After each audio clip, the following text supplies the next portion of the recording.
a gente tem que começar cada vez mais a olhar para o centrão. Porque durante todos esses anos a gente ficou muito centrado sempre na oposição entre bolsonarismo e lulismo, ou entre esquerda e direita, né, por razões óbvias, porque a democracia estava em jogo. Né? Mas existe um fenômeno que aconteceu concomitante, eu diria, ao surgimento do bolsonarismo como força relevante, que foi um processo de emancipação do centrão.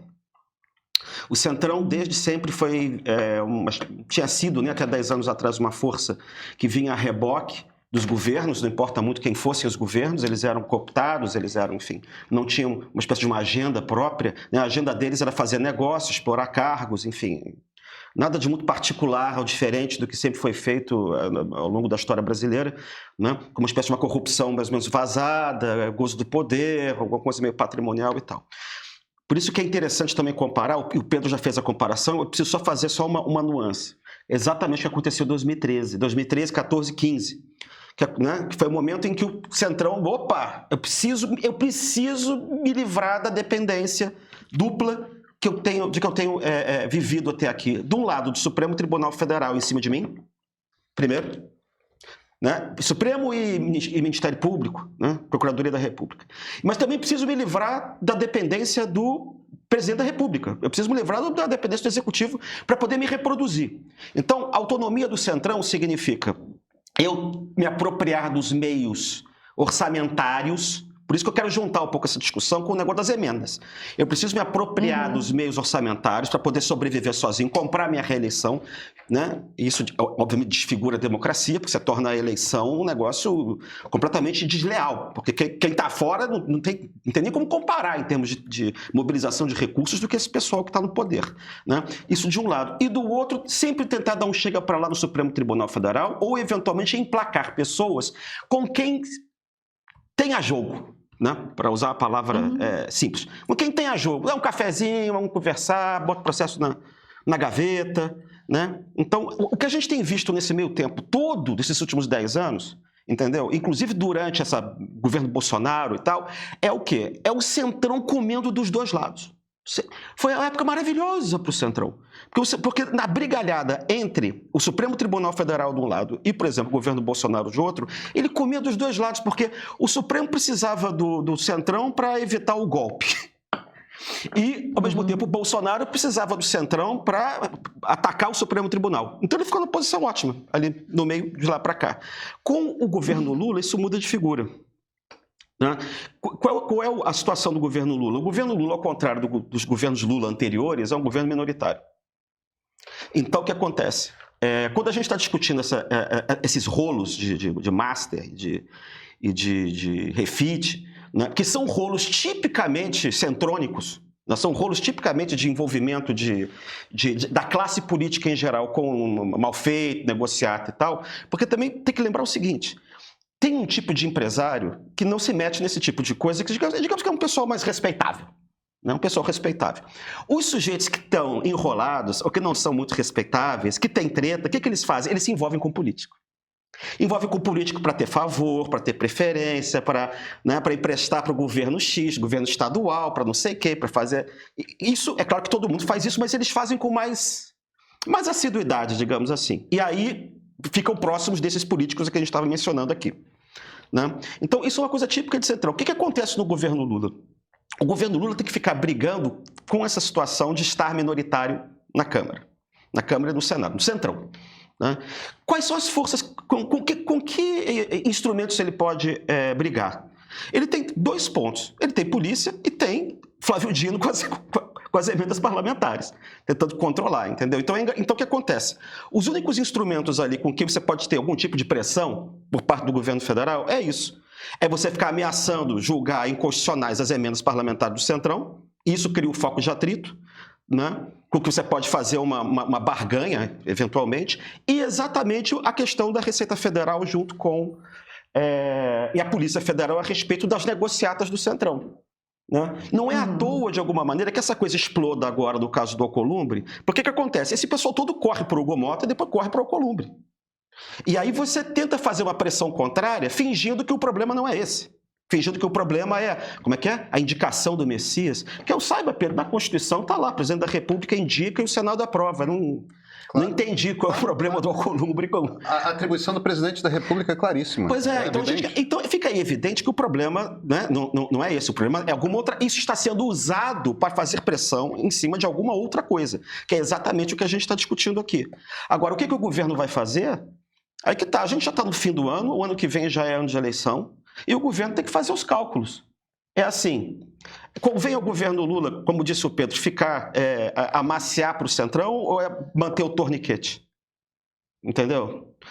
Convém ao governo se apresentar como um governo que está imiscuído com as sujeiras do Centrão? Porque, repara, o bolsonarismo, vamos olhar para o ano que vem, o bolsonarismo está meio liquidado. Né? É o Centrão agora que está se colocando como alternativa para ter um candidato próprio, né? O candidato do Centrão é o Tarcísio. Até agora... Deixa eu fazer... Eu estou concluindo assim. Que você trouxe. O candidato é o Tarcísio. Né? O Tarcísio quer pegar, né? O Centrão quer os votos do Bolsonaro para depois chutar o Bolsonaro. Né? Por que o governo não vai deixar o candidato da oposição, dessa turma centrônica, não ficar sujo? Né, com essa confusão toda de master. Então, exatamente isso. O que está passando pela cabeça do Lula são os cálculos eleitorais também, pro ano que vem, né? Eu acho que tem um segundo cálculo aí, tá? Mas deixa a Flávia falar primeiro, aí eu entro. Não. E diga-se de passagem, hoje o Hugo Motta está aqui em São Paulo, homenageado pela Rota de São Paulo, que bonitinho. Junto com Cláudio Castro, André Mendonça e Hugo Motta, ao lado de Tarcísio, recebendo a homenagem da Rota, a nossa polícia militar que vai para a rua fazer o serviço que esse tipo de mentalidade de segurança pública costuma executar. Mas o que eu ia... E a gente já fala disso, porque isso não é aleatório, né? Isso é um ponto interessante, porque tem uma maneira de enfrentar, digamos assim, a violência por cima, e tem a proposta desses que é mais por baixo, né? Que é essa coisa da rota que você está falando. Mas o que eu ia te falar é da prerrogativa do Supremo, do presidente, com relação ao Messias, porque a carta do Alcolumbre, então, para quem não acompanhou no fim de semana, o presidente do Senado e do Congresso, Davi Alcolumbre, publicou uma nota, né, como o Pedro falou ali no começo, rebatendo um monte de acusações que estão circulando de que ele, então, está querendo cargos em troca e tal, e tudo tendo como centro aí do noticiário a indicação de Jorge Messias para o Supremo Tribunal Federal. Pois um dos trechos dessa carta, dessa nota, é a seguinte: se é certa a prerrogativa do presidente da República de indicar ministro ao Supremo, também o é a prerrogativa do Senado de escolher, aprovando ou rejeitando o nome. Então, eu queria te ouvir, Christian, porque eu acho esse ponto bastante interessante, dele igualar essas prerrogativas. O que a gente pode inferir? É isso mesmo? Faz sentido o que ele está advogando para o Senado em termos de prerrogativa? Porque, assim, é óbvio, o Senado tem que dar a aprovação ou não, mas isso equivale à indicação do presidente da República? O que ele está querendo dizer é porque se o Senado sabatina, o presidente tem que negociar com o Senado antes, o que é, evidentemente, uma falsificação de interpretação da Constituição. Porque o Senado também sabatina embaixador, também sabatina indicado do Banco Central. O Senado, do ponto de vista da Constituição, sabatina uma porção de gente. E o que eu saiba, o Senado também ele não reprova, né, nenhum nome indicado para esse cargo de ministro do Supremo Tribunal Federal desde o tempo do Prudente de Moraes, eu acho que só teve quando ele rejeitou o indicado do Floriano, depois que o Floriano já tinha saído, já tinha até morrido. Então, na verdade, a rigor é como se não tivesse rejeitado nunca. Mas isso posto, vamos lá. Eu não sei se é uma coisa... Não é que sejam poderes equivalentes, são poderes reais. O presidente indica quem quiser. O Senado tem o direito de rejeitar, claro que tem. Rejeita quando quiser. Agora, eu acho que é justo falar, eu não vou lembrar, eu lembro de um caso americano. Com frequência, não é absurdo acontecer no processo absolutamente republicano de um presidente querer apresentar um determinado candidato. Isso aconteceu com Ronald Reagan nos anos 80. Ele queria apresentar um determinado candidato, eu esqueci o nome do cara, é aquele cara que tinha aquela tese super agressiva, libertária a respeito de antitruste, que o governo não tinha que entrar em antitruste e tudo mais. Enfim, era um cara super reacionário, que o Reagan sentiu no Senado americano que se ele apresentasse o nome ia ser rejeitado, inclusive por senadores republicanos. Foi o Joe Biden que era senador na época, isso 87, 88.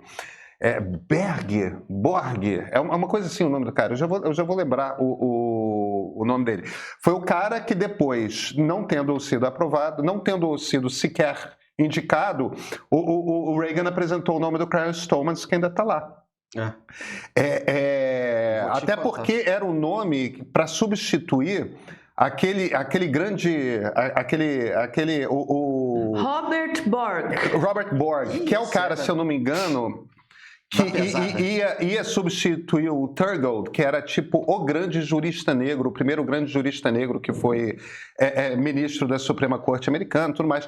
Então, nos Estados Unidos aconteceu, imagino, eu não estou conseguindo lembrar, mas imagino que possa ter acontecido também no Brasil, de o presidente sentindo que um nome ia ser rejeitado, para não passar por esse desgaste, sequer apresenta. Eu acho que isso faz parte do jogo. Mas o que o Davi Alcolumbre está fazendo é diferente. O que o Davi Alcolumbre está fazendo é dizendo: não aceito e vou atrapalhar qualquer candidato que não seja aquele candidato que eu quero. E não é o presidente do Senado que escolhe, é o presidente da República. E essa prerrogativa é 100% do Lula. E aí não importa se o Messias é um nome bom ou se o Messias é um nome ruim, porque a prerrogativa é de Luiz Inácio Lula da Silva como presidente da República. E tem outro detalhe, cara. O presidente do Senado, ele é presidente do Senado. Ele não é dono da CCJ, da Comissão de Constituição e Justiça, que vai apreciar, e também não é dono do plenário. Isso não é papel dele. Ele não é dono do Senado. Entende? E ele fala como se fosse, quer dizer, que o nome indicado pelo presidente da República tinha que passar pelo crivo dele, pessoal. Está entendendo? Assim, a rigor, o presidente do Senado é o que comanda a ordem da agenda do Senado. Ele não é dono, ele não é proprietário, ele não é dono do poder. Entendeu? Isso mostra, na verdade, o quê? Isso mostra que isso está sendo usado, isso é um pretexto para ser usado para fazer com que o governo tome outro tipo de providência que não tem a ver com isso. É claro que tem um pouco a ver com isso, porque eles querem gente com quem... Porque o Supremo é um lugar absolutamente central para tudo isso que a gente está falando aqui. Né? De um lado, emendas orçamentárias para não depender da reeleição do judiciário. Do executivo. Do outro lado, autonomia em relação ao judiciário. E essa autonomia do judiciário se faz também colocando gente com quem... ministros, digamos assim, sensíveis às questões políticas dessas pessoas do Centrão, entendeu? É por isso que eles estão usando esse negócio para fazer pressão em cima do governo. Agora, tem um ponto que eu acho interessante também, que eu acho que também entra no cálculo do governo, que é o seguinte: quando você trata de assuntos como segurança pública ou coisas assim, a gente sabe que o governo, do ponto de vista eleitoral, está tentando colar a ideia contra o Centrão, que não colabora, digamos assim, com a governabilidade do governo Lula, a ideia de que o Centrão é inimigo do povo. Né? É isso que a expressão que fica rolando aí. Quer dizer, que o Centrão é pilantra, que o Centrão é plutocrático, que o Centrão é oligárquico, que o Centrão... Né? E é tudo isso, né?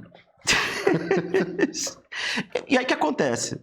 É esse tipo de situação em que você tem um escândalo do Master, o escândalo da Refit, mostra, na verdade, reforça essa tese. Reforça essa tese. Então, não...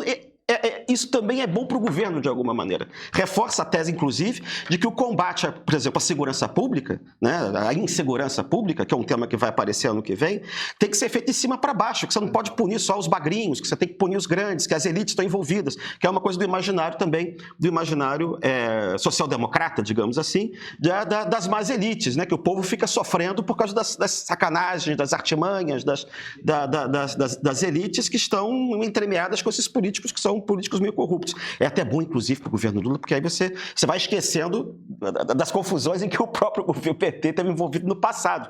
E você volta para uma ideia que era dos anos 2000, né, ou da década de 90, de que a esquerda era limpa e a direita era suja. Que foi algo que meio que foi desfeito na década passada.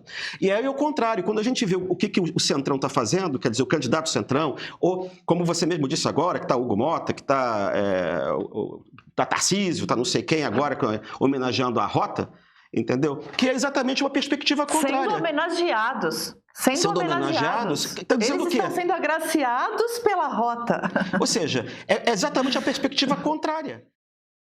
Há mais coisas entre o céu e a terra do que sonha a nossa vã filosofia. Tem um mistério que vem do arcaico. O cara sai de casa, toma uma condução, ou vem a pé, se trabalha, senta num buraco ou fica em pé, espera começar. Começa!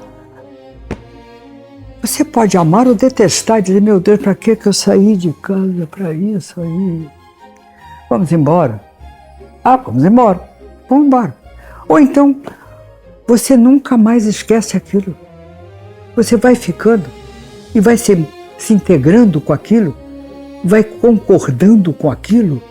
Você chora, você ri até cair, fazer xixi, entendeu? Porque está ali. Onde tem isso?